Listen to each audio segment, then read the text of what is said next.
It doesn't matter how long you've been looking for, what your financial situation.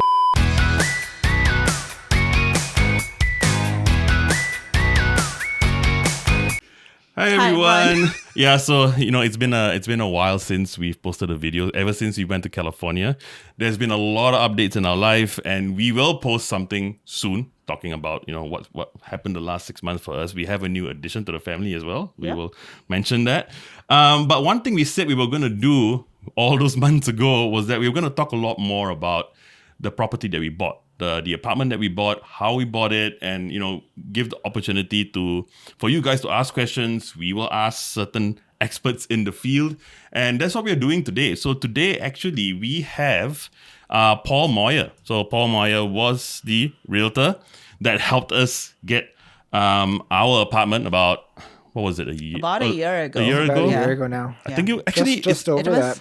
Today is December 1st, right? As of shooting. So it's 13 months ago. Yeah. 13 months ago. Yeah, 13 months ago. So we're going to have Paul here. We have Paul here. We have a whole bunch of questions lined up. Now, obviously, we're not a podcasting channel, so we are very new to this. This whole setup is a little janky, so I apologize if there are going to be mistakes along the way. But yeah, Paul, thank you so much for coming. Maybe you could do a quick introduction, about yourself, what you do, how long you've been doing it, that sort of thing. Yeah. Absolutely. Well, thanks so much, James. Thanks, Lori.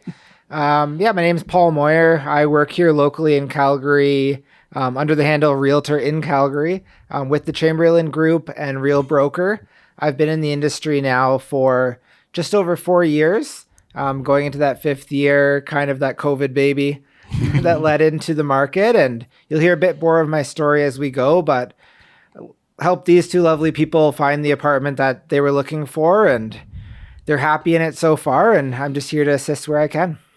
Thanks so much. So, and actually with the Chamberlain Group, it's quite a coincidence. First, when we were renting an apartment here and then we wanted to buy one, we were looking at videos, and I think the channel that actually gave us the most info really was the Chamberlain Group YouTube channel. And we watched so much of it.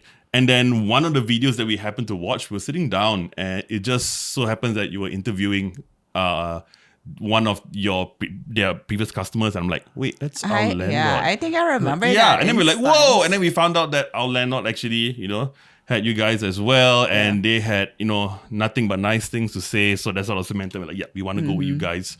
But for you specifically, so you've been about 4 years, right? So that's 2020. Now, in the last 4 years, there have been so many changes, right? So I think in your experience over the last 4 years, what are some of the most noticeable differences that you've seen? Yeah, I would say most noticeable difference is absolutely everything. Looking back historically, when I may not have actually been in the industry, but have been seeing what's going around, looking at historical data, we can see that, yes, we've kind of had this 6-7 year cycle that's happened in Calgary for a long period of time, where we go from highs to lows, to lows, all influenced by oil and gas prices. Right. What we've seen since I entered the market is the complete opposite. Oil and gas prices lately have had very little impact on number of houses being sold, the sale price that people are able to achieve. It's all seen from people moving into the city. And we're becoming more balanced as far as pricing goes with all the other major cities across Canada.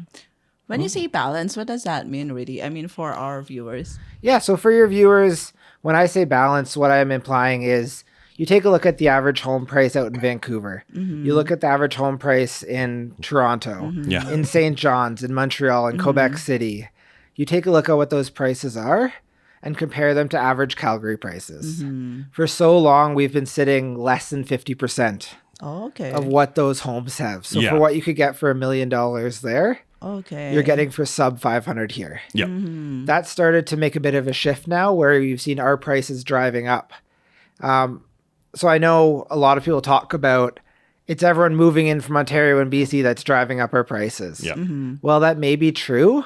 Ultimately, I don't think that's the cause of them driving up. It's the fact that Calgary is now recognized as one of the largest growing tech sectors. We're starting to see people move here for a purpose other than just for oil and gas. They're moving here, getting a more affordable lifestyle, still within a major city. Right. I think you sort of explained one of the reasons why we moved. Yeah, like there's been a bit more of diversification in terms of what Calgary or Alberta maybe, is known for previously and still to a major extent, oil and gas, right? But now you've got the tech sector. I came in and I had a tech job. I still have sort of a tech job right now.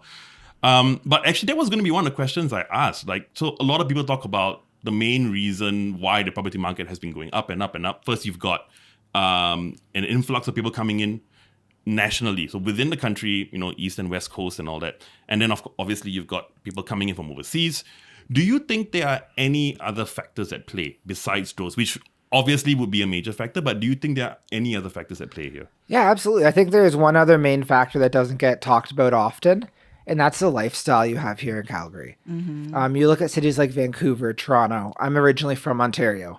So understand that market fairly well as well. It's hustle bustle. Okay. It's that 9 to 5. You're waking up, getting ready to go to work, slaving all day long just to come home to afford your house.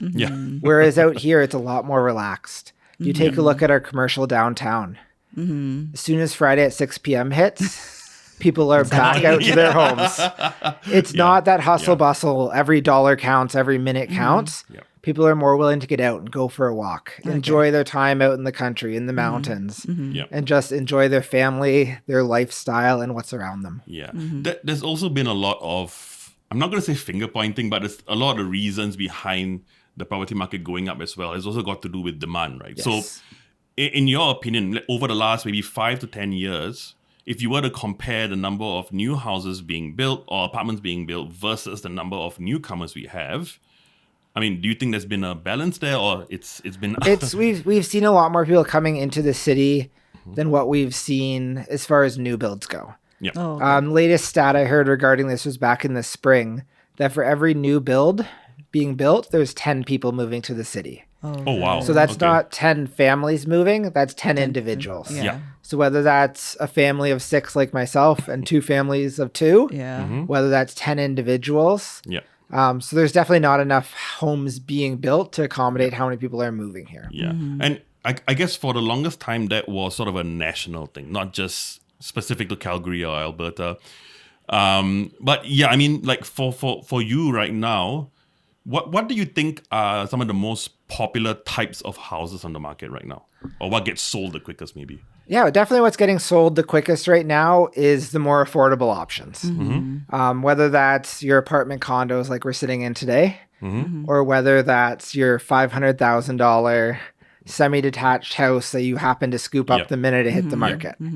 What we're seeing slow down is those higher price markets, that over 700,000 price point, where we are starting to see a bit more inventory sitting on the market. And to simplify that down, by inventory, what I simply mean is how many houses are actually for sale. So not including those that have sold, but what you could come into the city and go and see and put an offer on. But for newcomers or new people in the city, is there a trend of what they are looking for?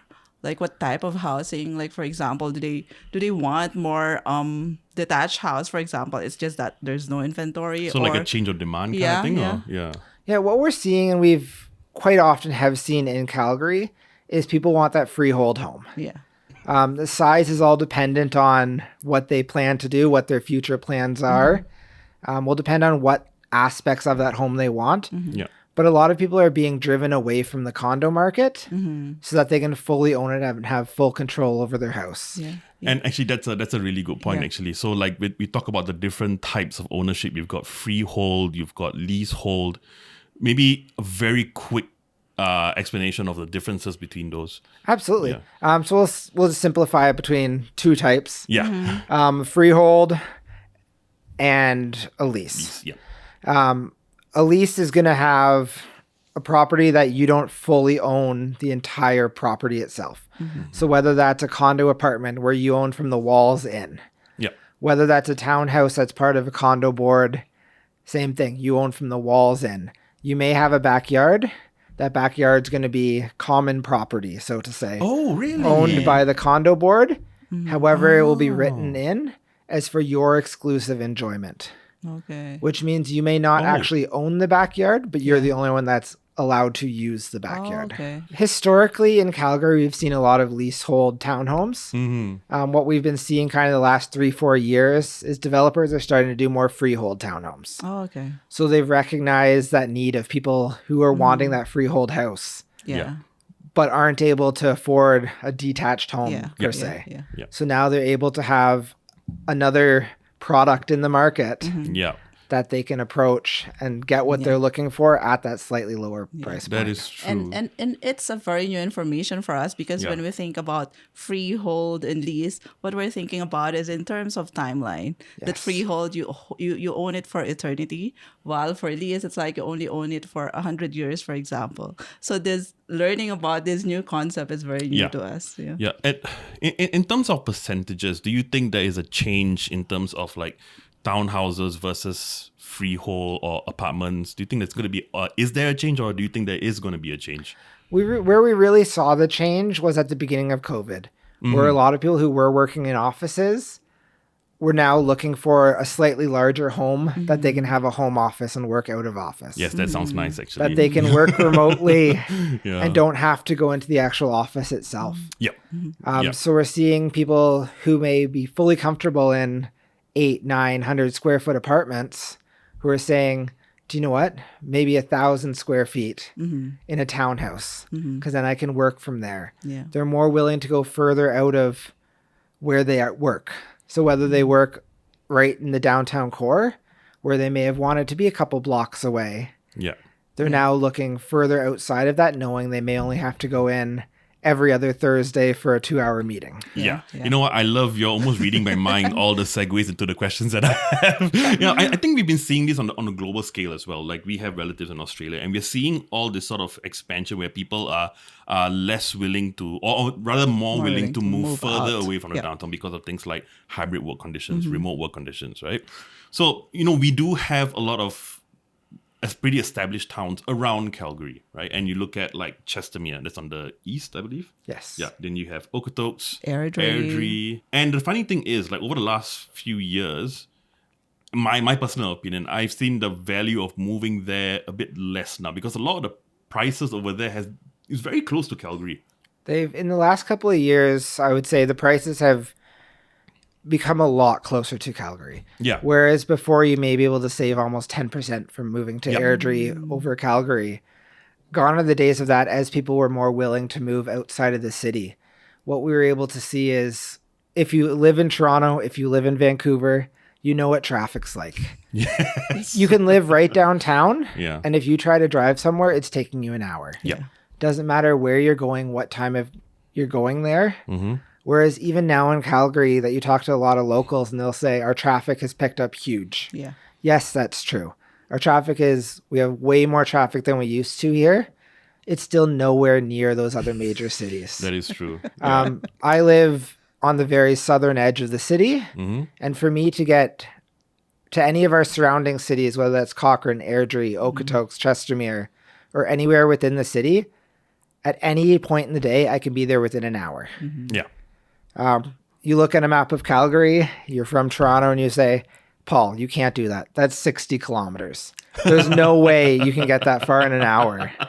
Because 60 kilometers in Toronto, you're looking Brampton to downtown Toronto. Yeah. If you try to do that during rush hour, you're 2.5 hour minimum. Yeah. Oh, okay. Yeah. No, it's true. I mean, we've been stuck in Ontario traffic before, Toronto traffic, and that was not fun. It was still not as bad as maybe like the Philippines or something, but pretty close. But yeah, that's a nice thing about Calgary when you say, oh, you got heavy traffic or the Deerfoot is sort of clogged up.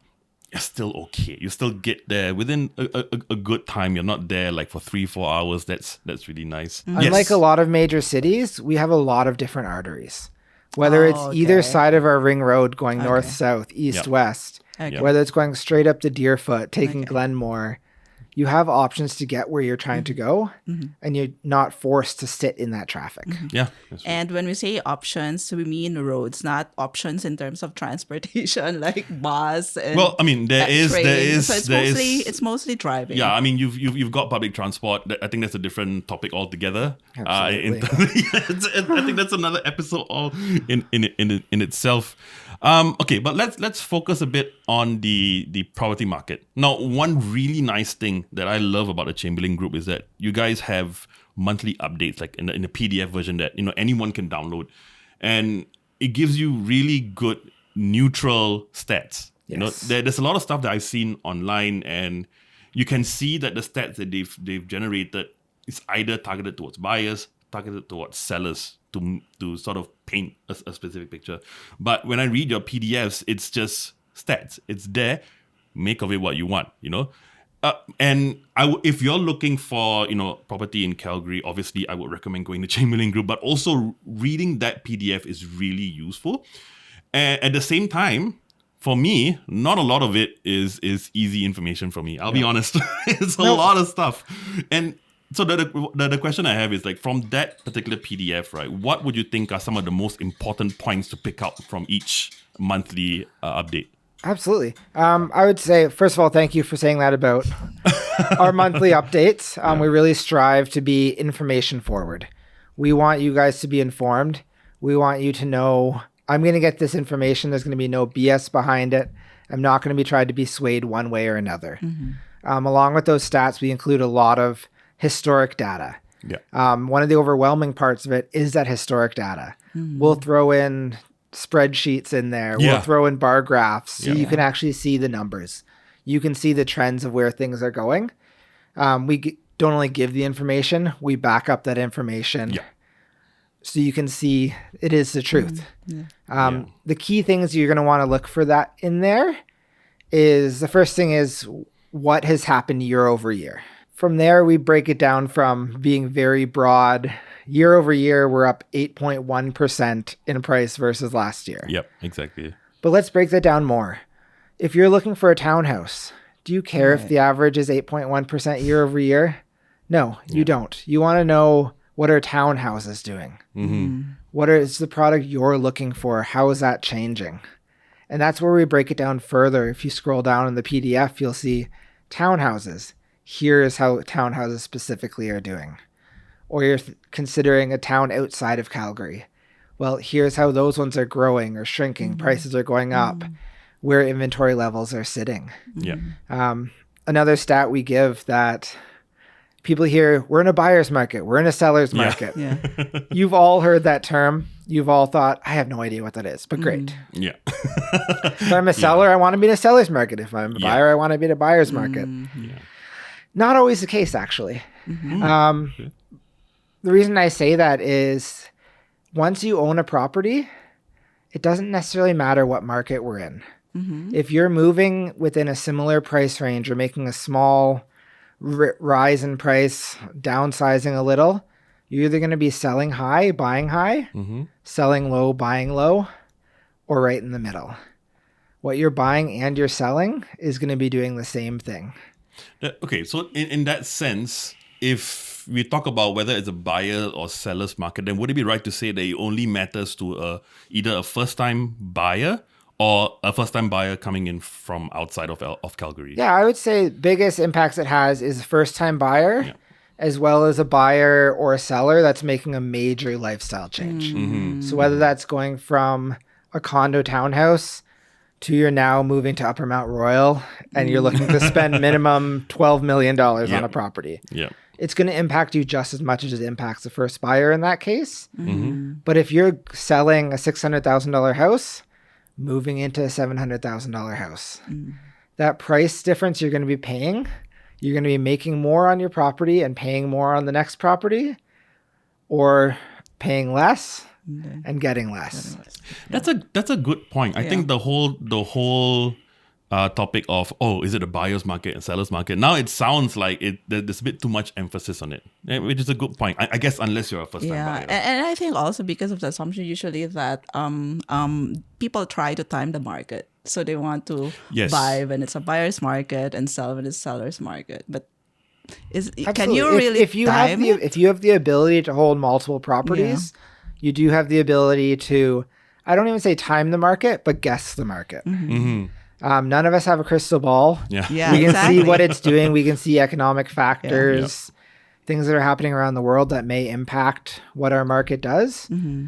But ultimately, you can't perfectly time anything. Yeah, that's true. And I don't know if you agree, but I feel like we are sort of in an unprecedented phase. And I've seen a lot of videos, both from like realtors and mortgage brokers and all that, or financial experts. And they always talk about sort of a pattern and a curve going up and down in terms of the market. But over the last few years in Calgary, at least, I feel like it hasn't followed the trend because the situation is very different. Like the points that we mentioned, different diversifications of industries, a lot more people are coming here, not just overseas, but from within Canada. And that wasn't always the case before. Definitely wasn't the case before. Yeah, exactly. If you look at economics and you look at economists in the market when they're talking about Calgary or talking about Canada now, they're not in the same breath as they say Toronto this, Vancouver that. They're now saying Toronto this, Calgary this, Vancouver that. We've become part of that conversation. And I think that conversation is what sets us apart. We're becoming more recognized as a major city, and thus our prices are needing to reflect that. So where we saw Toronto markets dip, we saw Vancouver markets dip. Our market continued steady. Exactly. It didn't go down. We did see a slight slowdown in growth. But we kept that growth going because we were so separated in price from those other major markets. So actually, I remember watching an article, I think by CBC, where they were talking about a potential condo crisis in Toronto. Has it got to do with oversupply or something else? A lot of that came down to affordability. So they have an oversupply of condos there because now buyers aren't stuck working in Toronto. They're able to work remotely and come to Calgary. They don't have to buy. They don't have to spend 1.2. Yes, that is true. Yeah, on a condo right by their work, so that it doesn't take them 3 hours a day to commute. Yeah, and the people who built condos expected that to be sort of the price range. Absolutely, which is not so much in demand anymore. Interesting.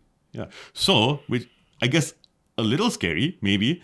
Do you see Calgary getting to East and West Coast prices? No, I don't. Okay. I say no, I don't, because historically those have been the major epicenters. Yep. I think they'll continue to be the major epicenters. I do think Calgary will become closer and closer to them as time goes on. What my prediction really is our prices are going to continue going up until we're a lot closer in price to those markets. Then we may see a small dip and kind of sit there. A small dip. Why is that? What could cause that? Yeah, I see the small dip as I think there's going to become a point where prices get to the point where people have to consider, is it worth my move? Is it worth picking up my whole family and moving across the country? Yeah. To save myself, whether it's $100,000, $200,000. That's interesting. Is that move worth it? And I think once people start questioning that, we're going to end up with slightly higher inventory levels. And thus, we're going to see a slight decrease in price. Okay. Yeah, I didn't think of that. That's interesting. But I mean, there's no way. And don't worry, we're not going to hold you to any of There's no way of predicting it. Yeah. We all just have to have an educated guess as to what's going to happen in our market. And I haven't seen anything to show otherwise personally. Okay. So that's where I'm sticking. As far as timeline goes, people are going to be like, sure, but how long, Paul? Yeah. How long? Yeah, exactly.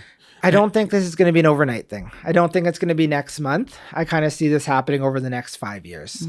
Yeah, I think that's fair because we are still at quite a gap between, like you mentioned, between Calgary and Vancouver and Toronto and all that. I actually have a question from a friend of mine from back home in Singapore who is actually moving, not to Calgary, he's moving to Ontario. So it doesn't have to be specific to Ontario, but because this can be sort of a general question. If let's say someone were to move to Canada, right, and they actually done the calculations and they feel that they have the funds to move in and make a purchase, is that a wise move? Is it better to rent first and see how the market is? I'm sure there's going to be a ton of variables, but in your opinion, which one do you think should be the first move? Yeah, I would say there's a whole bunch of variables in there to begin with. Variable number one is, are they allowed to purchase in Canada currently?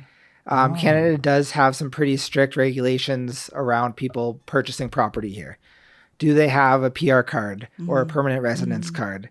Working here, approved by the government to work here on a long-term basis? Do they have citizenship here?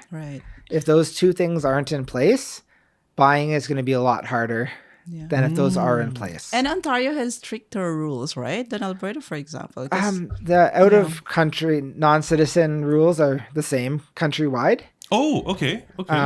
As far as 'cause- mortgages go, I can't really speak for how easy it is to get mortgages and such okay. there. So- because I remember, like, I know, like, if you're a work permit holder, you can buy a property. Oh, you can? Yes, Okay. you can. Yeah, but I think like certain provinces they have stricter rules. So Ontario and BC have stricter rules. Okay, I didn't know that. Yeah, and so it's to come back, kind of circle back to the question: is should you buy or should you rent? Yeah. A lot of that, I would say, also comes down to: do you know where you're going? Going to Ontario, sure, Ontario. It takes 14, 15 hours to drive through Ontario. True. Where in Ontario are you going? Do you know the city you're moving to? Do you know you're going to be there for a decent amount of time? Are you gonna like it there? After Are you going to like it there? Even bringing it back to Calgary. If you're moving from Singapore, Vancouver, Ontario, wherever it may be, to Calgary, how well do you know the city? How well does your realtor know you? Yeah. These could play a big role. Whether or not you're buying or renting, I always say reach out to a realtor. Any good realtor is going to be willing to walk with you to help you find the neighborhood in the area of town that's going to best fit you. Yeah. It isn't just about where has the best house for me. It's what neighborhood actually fits my lifestyle. Yeah. I personally could find a house in every single neighborhood in the city that is perfect. Is every neighborhood perfect for my lifestyle? Absolutely not. There's neighborhoods that I would never dream of living in because I'm not that fancy. There's neighborhoods I would choose not to live in because we have a lot of cultural differences and might not be best of neighbors. Yeah. Yeah. Interesting. And actually, one thing I just wanted to clear up. So when we first moved, what we were told was realtors here, I don't know whether it's just in Calgary or Canada-wide, don't really assist with renting so much. It's mostly sales. Is that still the case? That's a big Alberta thing. Oh, it's an Alberta thing. Okay. A lot of Ontario realtors, I have friends, family back in Ontario that are realtors as well. And a lot of them still do property management. Alberta realtors haven't really done much property management here in the past. There is some out there that do manage property for you and help you find rentals, but you're seeing a lot less rentals come through the MLS, which is our marketing system. Oh, okay. You're also seeing a lot less realtors that are actually going to get out there and help you find that rental. As far as walk along hand in hand with you. By all means, we'll send you resources. We'll send you information on how to make a decision, questions you should be asking your landlord or future landlord. We want you to be in the best possible spot because it's all relational. Whether you're moving here, planning to rent first, buy first, I want you to be in a good spot. I want to get to know you so that when you are in that position to buy, you're comfortable with me. I'm comfortable with you. And it just makes the process so much easier on both sides. I'm a newcomer and I want to buy a place. What characteristics of a realtor should I look for then? Interesting. Yeah, that's the first question is that I personally always like asking is how busy are you? You want a realtor that's doing work, that's actually working. They're active. It's their full-time job. Not necessarily someone that is only available Thursdays from 6 to 7:30 p.m. You want someone available when you are ready. So making sure they're ready, making sure they're busy, but also making sure they're not too busy for you. If you contact someone wanting to sit down with them for coffee and get to know them, talk to them, are they booking you 3 weeks out? Or are they making time for you that week and getting you in? Because it does say a lot about the time you're going to get from them when you're looking for a property. Right. Some markets, let's go back. A seller's market, for instance. During a seller's market, what that basically means is the seller's at an advantage. You're right. Yeah. There's lots of buyers out there that are wanting to buy your property. During a seller's market, we see homes sell a lot faster than in a buyer's market. You want a realtor that's willing to free up time in their schedule to go with you and see those properties. Someone that's going to be the person to go show you those properties. Right. They're not calling a coworker, calling an assistant to say, hey, can you go Sure show is. Lori this Yeah. property? I don't have time. Yeah. You want someone working with you and for you. So let's go back just for a few minutes. We'll talk a bit more about should I buy, should I rent? Yes. Let's bring it back to a financial standpoint. The way I choose to look at things, and it's always been explained to me, is when you're renting, you're paying someone else's mortgage. Yeah. Yeah. When you own, it's all going towards your home, what you own, your principal residence. If you're paying $2,000 a month to rent for the year, that's $24,000 a year that you're giving to your landlord that they're using for their home. Well, your counter argument's going to be, but Paul, my mortgage, only 50% of that is actually going towards my house. Right. The rest is going to interest. That's still $12,000 that you have just saved in that 1 year. Yep. Even if you're paying the exact same on your mortgage as you would pay on a rent. So if you're sure of where you want to be, buying first, I think makes sense. If you're not 100% sure on neighborhoods, whether you like the city, how solid your job is, how long you're going to stay there, I would say rent. Explore the area, explore the city. Yep. Don't feel tied down immediately upon moving to a new country, to a new province, halfway across the world. Right. And actually speaking about neighborhoods, so now when we talked about there's less of a need or less of demand to stay as close to downtown as possible. Not everyone goes into downtown or to the office every day, right? Are there any communities further away from Calgary, or still within Calgary, that like you would consider up and coming a good option for whatever reason? Yeah, we're definitely seeing a lot more people moving down to Okotoks. The south end of the city is slowly getting closer and closer to Okotoks. Like Seaton, Cranston, sort of area? Seaton, Cranston, Legacy, Legacy. Belmont. Okay. The whole south part of the city just keeps going further and further south. You look at Okotoks on the other hand, and they keep going further north. So it's going to meet soon. So does Calgary physically expand? Calgary Yes. physically expands. Oh. Well, our city boundaries don't ever expand. Around a lot of the sides of the city, we do still have farmland. Oh, okay. We have farmland that goes out a few more neighborhoods, a few more subdivisions. Off the top of my head, well, I won't be able to give you the names. I know of at least 5 to 6 more communities that are going in on the outside of Calgary that are just in that approval process where you drive by right now and you say, that's just farmland. Interesting. But in a year, in 2 years, in 3 years, gonna you're be going to start seeing the excavators in there, starting to pour foundations, neighborhoods starting to go in. No, it's still considered Calgary proper. Unlike Toronto, Vancouver, we don't have your greater Toronto GT. area, Yeah, greater yeah. Vancouver area, greater Calgary area.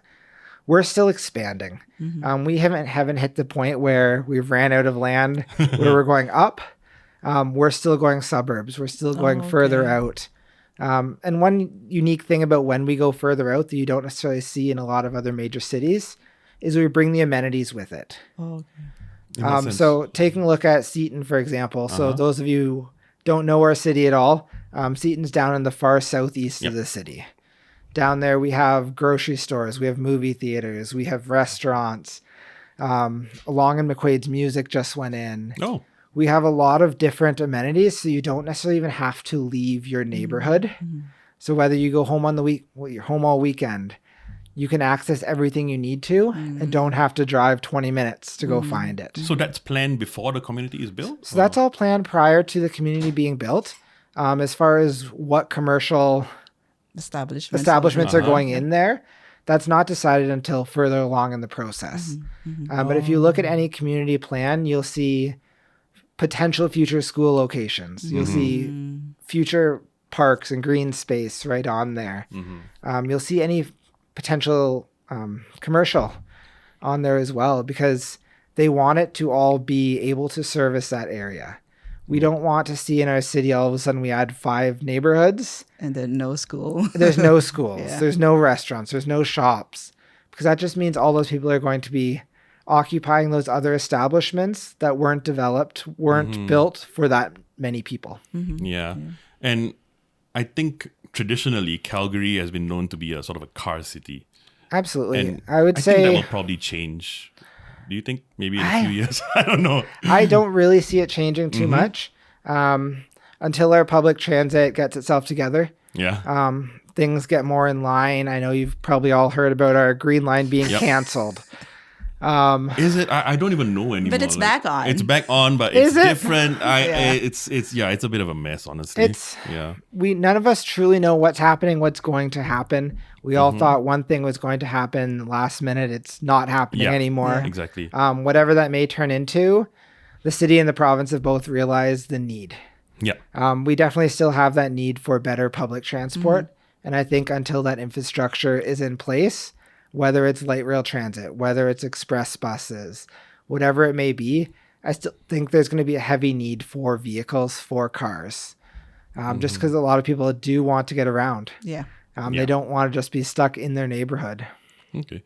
So going back to infrastructure and developments, do you think there is, if let's say you're coming in, you don't have a vehicle and you want to try and see if you can survive without a vehicle, right? So apart from try to stay near a rail line, as a station as possible, any other advice you could give? My first thing would be why. What's your rationale behind not wanting a vehicle? Is it a financial expense you're hoping to avoid? Because if that's the case, we can find you a house that, it may be 10 minutes further out from where you're wanting to be, but the difference in mortgage payment is going to pay for that vehicle for you. If it's a case of, I have zero desire to drive, I've never driven, I don't want to. Well, that's a completely different conversation. Then we have to take a look at, where are you going to be frequenting? What are the things you're going to want to do? Because maybe it's finding you a home right near the amenities you're going to access. If you're a professor and you want to be right by the university, or you want easy access to the university without being in a car all day. Yeah. We're going to find you a spot either on the train line or right by the university. Yeah. So it may not necessarily be right on the train line. It may be more of a strategic location as far as where you decide to live. Yeah. I guess that goes back to the importance of finding the right realtor for you, the realtor that takes the time not just to find a home for you, but takes all of these considerations, what's really important for you. Absolutely. It's not just behind how many square feet do you want, how many bedrooms do you want. There's so much more that comes down to it, and even personality wise, what a house feels like on the inside can change. I know with you guys, we walked into multiple different places. And whether or not it's the exact thing you want on paper, there's ones you walk into and you're like, wow, this is incredible. You walk into the exact same thing and it's the worst place you've ever seen. Yeah. Actually, that's the funny thing I was going to say. What really blew my mind when we first met you and we saw a couple of apartments first, and then I started feeling bad. I'm like, man, we're wasting this guy's time because we can't make up our mind. And you almost sort of told the future, and you're like, we're going to be seeing a lot more. There's going to be some that you really like, and you go there and you realize it's not for you. And then one day, just one day, everything will click and you will find that home. And that's sort of how it turned out over that few months. I think the funniest things was looking at pictures of apartments or townhomes for sale, and then going there and actually taking a look at it. I learned one very important thing: staging. Both physical and virtual staging. Could you maybe just give a explanation of what staging is? Yeah, so when James talks about staging, what he's talking about isn't 100% of the time hiring someone to come in, change out your couch, paint your whole house, change absolutely everything about it. It's part of when I meet with a seller, what I do is I get my stager to come in. My stager and staging takes it from what it looks like now to what is most visually appealing to the general population. My stager will come in and will tell you, okay, I see everything you have. How much work are you willing to do? Do you have a budget to change anything? From there, what we may do is we may simply change the configuration of the couches in the living room. We may take down some personalized artwork on the walls, whether it's family photos, whether it's that drunk night out you had with friends. We just want it to appeal to the general population. A big thing in staging is simplifying, tidying, and making things very neutral.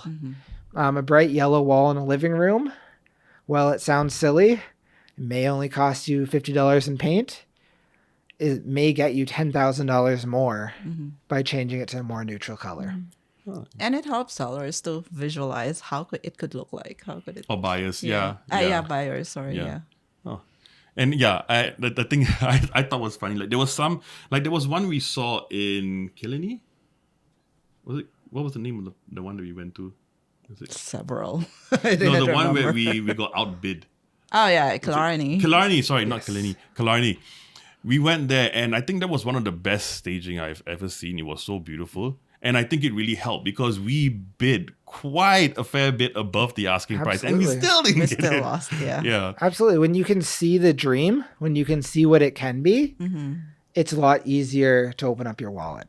Yeah. Whereas when you see something that's full of junk, run down, or even vacant for that matter, it's hard to get a size reference for there's so much stuff in here. How big actually is it?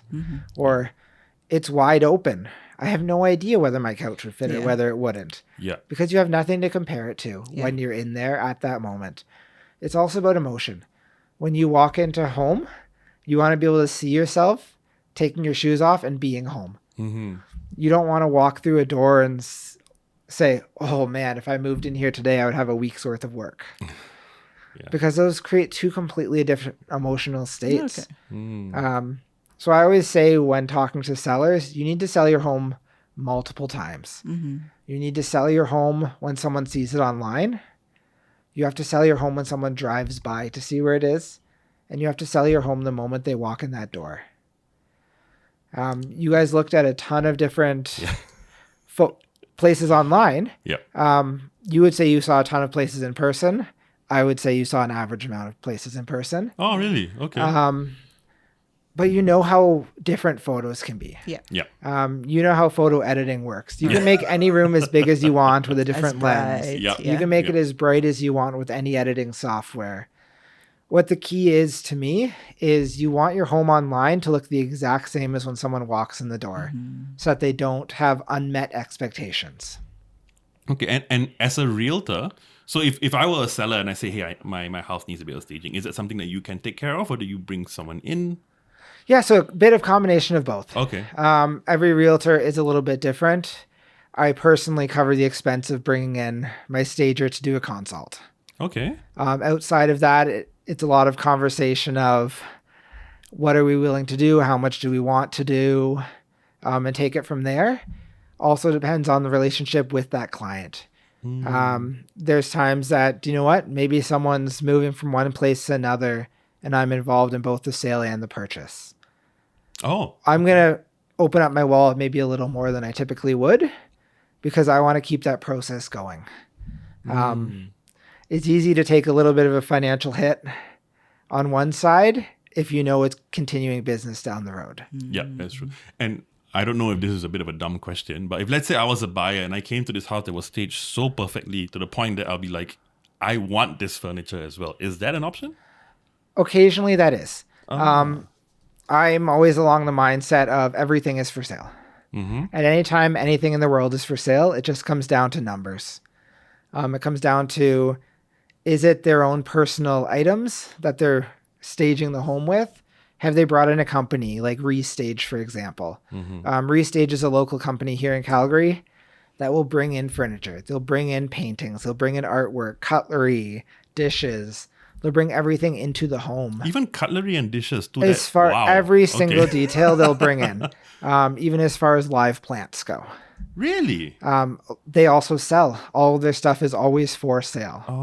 And they'll have little signs around the property. If you like this, feel free to reach out and you can purchase it. Oh, okay. Okay, so just because I guess it's kind of different between different countries. Like, so between the buyer and the seller, right? My understanding is if you're a buyer, there aren't necessarily any fees to the realtor, but for the seller, there is. If you kind of follow the North American Realtor, NAR, you've probably seen in the news, NAR lawsuit, NAR lawsuit, NAR lawsuit. Oh, really? Actually, I haven't. What's happening? Major sweep going through the US right now where sellers weren't disclosing that they were paying the buyer's agents. Oh, Through this lack of disclosure, it led to a lot of different lawsuits happening where people weren't aware of that money going from hands to hands. Okay. Disclosure is a massive thing in our industry, whether it's disclosing defects in your home, whether it's disclosing, hey, this lawyer I recommended to you is paying me $100 to recommend them. That needs to be disclosed. Yeah. It's also just, I look at it as honesty. Yeah. That disclosure is just disclosing anything that's transferring hands or has secondary motivation behind it. So that led to huge lawsuits. We're talking millions and millions of dollars of lawsuits. Ooh. Whereas now a lot of sellers are no longer paying the buyer's agents. Oh, okay. So in the States, at least, we're seeing a lot of buyers be responsible for the commissions of their agents themselves. Whereas in Canada, what we see quite often, at least here in Calgary, is we see the seller paying both agents on both sides. So yes, your question of does the buyer end up having to pay anything? Most of the time, no, is the answer. I would never confidently say never, because there are times it may happen. Every realtor has what their standard commission is. Well, there's no set standard across the province, across the city. It's what they charge. It's up to them what they charge, and it needs to be disclosed. So there's no regulation, There nothing is federally or provincially regulated. No, there is at all. nothing regulated as far as what we make as realtors from commission. It all comes down to services provided and the numbers discussed between you. There are times that I can say, this is what I typically see, but there's no mandated numbers, nor are we allowed to say a number is the number that is charged province-wide. Oh, that's interesting. So kind of along with that is a seller may not be offering that same commission amount.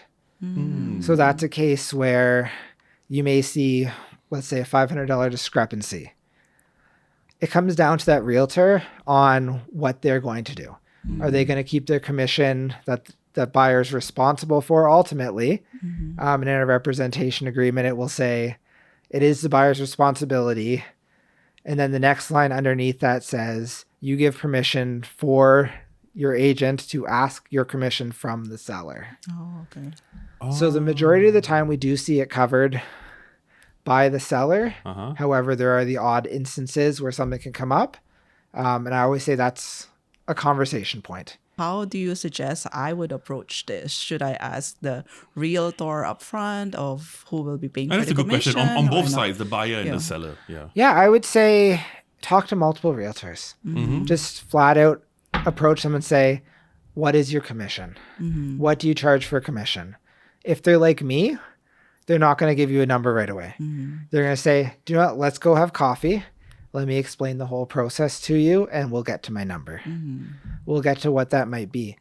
Because to pay X number of dollars to somebody who is only available 1 hour a week for you, who's going to do the absolute bare minimum to help you find something, is not going to be the same as paying someone else 2X. Yeah. You're going to be their number one priority. Right. You're going to be the first call they make every morning to see how things are going. That's They're going to true. drop absolutely everything for you. Yeah, there were a few times where I felt like we took your entire week sometimes. Yeah. You know, I think no one actually thinks about your side of it. You know, they just think about the money, but they don't think about how many hours.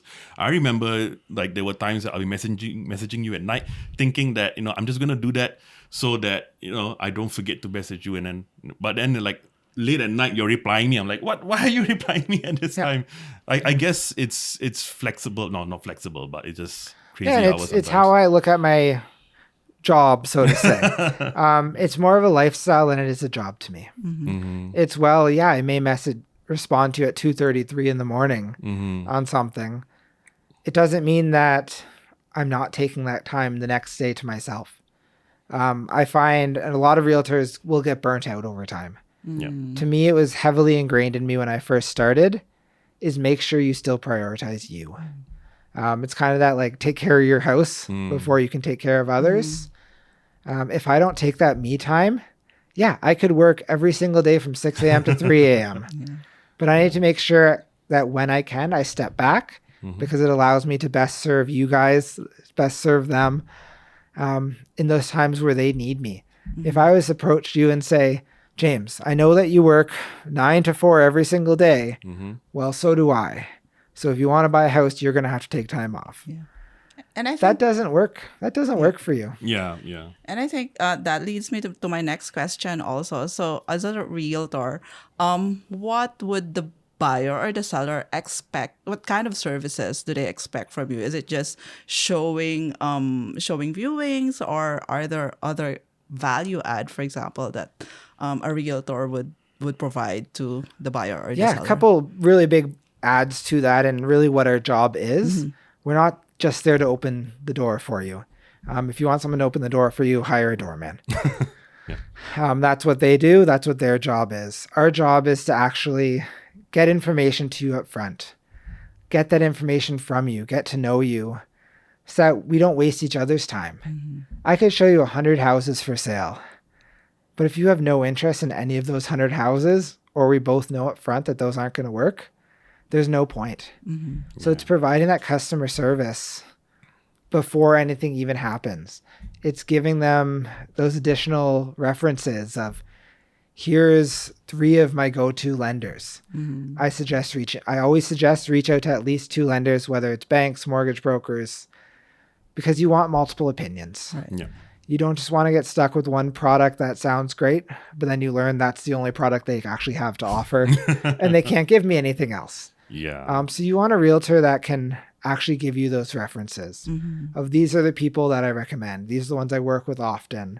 This is my personal person I use. To make sure you have the people to back you. Because as a first-time buyer, you probably have no idea what a home inspector is, who home inspectors are, what type of lawyer do I call? How do I find a lawyer? What's a good lawyer? Do I just go to my bank and ask them for money? How do I get money? Right. Yeah. So I would say 80 to 99% of the time, I always suggest getting a home inspection done on a property. It minimizes the buyer's risk as far as what the property condition is like. You know what you're getting yourself into. Obviously, there's markets where you're in a fighting competition. You're in a multiple offer situation fighting for a house. It may not make sense on some properties. Okay. Let's take a new build, for example. Yeah. Brand new home, we'll call it down in Legacy in the southeast. The builder just finished building it. You have a homeowner's warranty and new home warranty.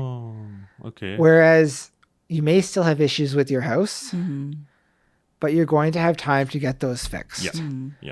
So I don't recommend all the time going in with a home inspection condition on that. But I do recommend having a home inspection done prior to 1 year. The reason being for the prior to 1 year is that's when you're going to start seeing lapses in your home warranty. And you want to make sure that those issues are fixed prior to your warranty starting to expire. So like for us, we bid on, I think, on 4 different homes before we found the one like this one. And there were times where all of these times we got outbid, right? So for someone else who's coming in looking for apartments or looking for a new home and would potentially be in that situation, what are some of the things that you could do to, set themselves out to make their bid sort of stand out amongst all the other bids? Absolutely. For some people, it comes down to numbers. If you have a very straightforward, we're going to call it kind of an engineering mindset, it's going to be a numbers game for the seller. They're not going to care who the people are, where they're coming from, what their story is. They're just going to want to know, what am I going to be in my pocket at the end of the day? That's most important to them. For other people, it's more, they'd rather sell their house to somebody who they like, who they feel the house is going to continue its story that they started in that home.